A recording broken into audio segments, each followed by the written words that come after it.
in general pathology. So today's video I'll be mainly discussing about the very important short note or a long question it can be asked that about the acute myeloid leukemia.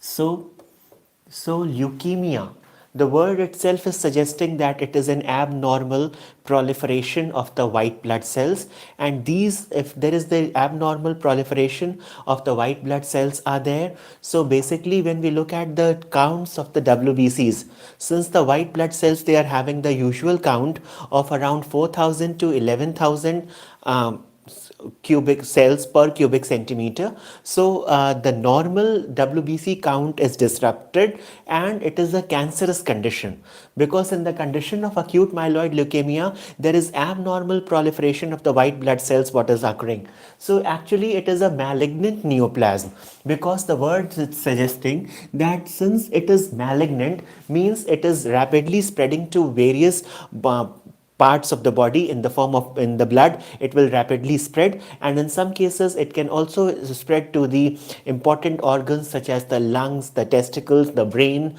the spinal cord. These all areas can be infiltrated by the immature cells of the myeloid series. So what do we find in the case of acute myeloid leukemia? It is a malignant neoplasm of the hematopoietic stem cells. So before getting into understanding this acute myeloid leukemia, the hematopoietic stem cells I have already discussed, and particularly in the myeloid leukemia, it is the malignant neoplasm of the myeloid series of the cells, and which is characterized by the presence of immature cells which are called as blasts.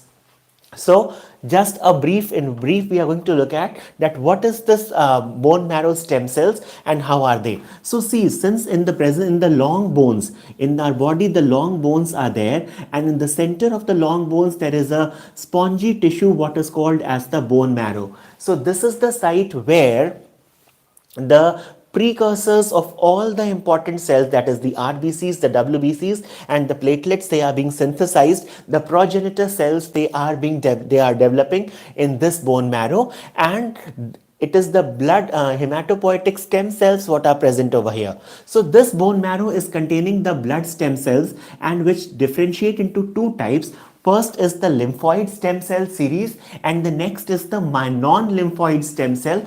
Okay, so these lymphoid stem cells are later on going to differentiate into the lymphocytes, and these myeloid cells, they are further going to differentiate into the RBCs, WBCs and the platelets later on. So in the case of acute myeloid leukemia, what do we find is that there is an abnormal proliferation in the myeloid series of the stem cells. So now when we look at, so this was a brief discussion as to how the stem cells are getting affected. So it is the non-lymphocytic cells, what non-lymphocytic stem cells particularly, which are called as the myeloid tree lineage, they are being affected in the case of acute myeloid leukemia, and there is an abnormal proliferation of these lymphoid stem cells, that is the myeloid stem cells. So when we look at the clinical features as to how the patient is going to manifest in the symptoms, so firstly what do we find is when we look at the age predilection, that what are the individuals what are getting affected by it. Firstly what do we find is that this AML, it is common in young adults as well as in middle-aged individuals. So the people who are of the middle age group, that is between 20 to 40 years or something, that is the range of 40 to 60 years roughly you can take. So the middle-aged individuals, and at that too in cases of young adults also it can be seen. And the clinical manifestations, what the symptoms the patients may be showing is, firstly, there is an abrupt onset of easy fatigability. Means the patients are going to get fatigued very easily. They have this feeling of tiredness very soon. So these are the symptoms what the patients may manifest, that they can be having the easy fatigability is there. And since there is an abnormal proliferation of the white blood cells, so actually in the bloodstream, this bone marrow is synthesizing the blast cells are there. So these blast cells, by their abnormal proliferation, they quickly enter into the bloodstream, and once they enter into the bloodstream, so what do we find is there is presence of an immature white blood cells, and once there is presence of an immature white blood cells, this is clear cut indicating that the body is unable to fight infections. So such patients, they have a tendency to show repeated infections. They can show. Apart from this, just because in the bone marrow there is an abnormal proliferation of the white blood cells, the myeloid series, this is abnormally proliferating. So ultimately the rest of the components of the blood, that is, it is going to indirectly lead to the thrombocytopenia, where the blood platelet level is going to fall down. So since the WBCs, what are in the bloodstream, they are containing the immature blast cells, and that is indirectly causing the thrombocytopenia, that is going to, that is there is a decrease in the blood platelets. So such patients, they are going to show easy bleeding tendencies can be seen. And just because the WBCs, they are in scanty amount, there are presence of immature WBCs or the blast cells, so the patients, they are more prone to repeated infections. Now the next clinical symptoms what can be seen is that it can be in the form of a bony pain due to infiltration of the marrow. So the whatever the long bone marrow, the bone marrow is there, so since it is being infiltrated by the immature blast cells, so obviously the patient is going to manifest this kind of a bony pain as well.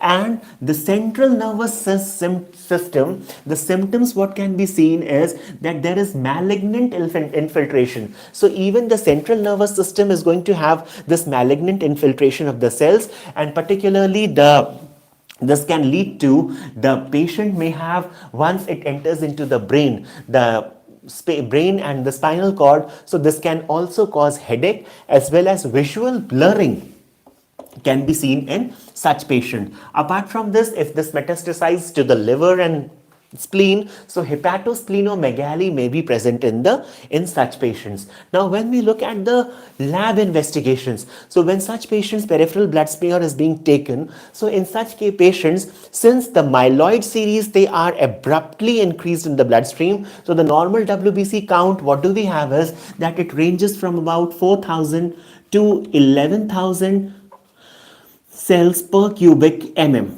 So per cubic centimeter, this is 4,000 to 11,000 WBCs are there. And since there is an abnormal proliferation of immature white blood cells, so obviously the level of RBCs is they are going to be compensated, they will fall down. So the patient will have decreased RBCs that may manifest in the form of anemia. Apart from this, there is leukocytosis. Just because there is an immature cells what are present, the white blood cells, they are immature, and the blast cells, they have been proliferating so intensely, so the leukocytosis is seen, and the WBC count is ranging from around, which is very much abrupt, they can be in the range of 50,000 to 1 lakh cells per cubic mm.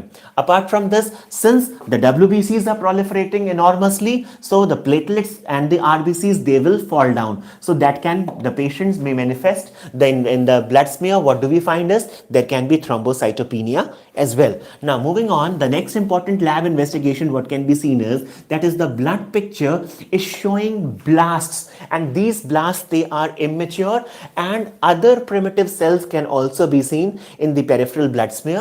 And when we look at the bone marrow, so bone marrow, since it is infiltrated by the immature blast cells, so bone marrow shows hypercellularity with blasts. Now when we look at the treatment, so nowadays this acute myeloid leukemia, which has been also called as the acute myelogenous leukemia, acute myelocytic leukemia, it has been called by so many names. So when we look at the treatment modalities, what is the treatment for it, what do we find is that chemotherapy, basically the drugs what are there, it is the chemotherapy what is there, and the drugs what was formed, it is the daunorubicin, the cytosine, the arabinoid and the all-trans retinoic acid. So these are the drugs what are the chemotherapeutic drugs what are used for the treatment of this AML. And In severe cases, the doctor asks for the allogenic bone marrow transplantation. So the donor is required, and that such donor is going to give the bone marrow. So the treatment modality is the allogenic bone marrow transplantation.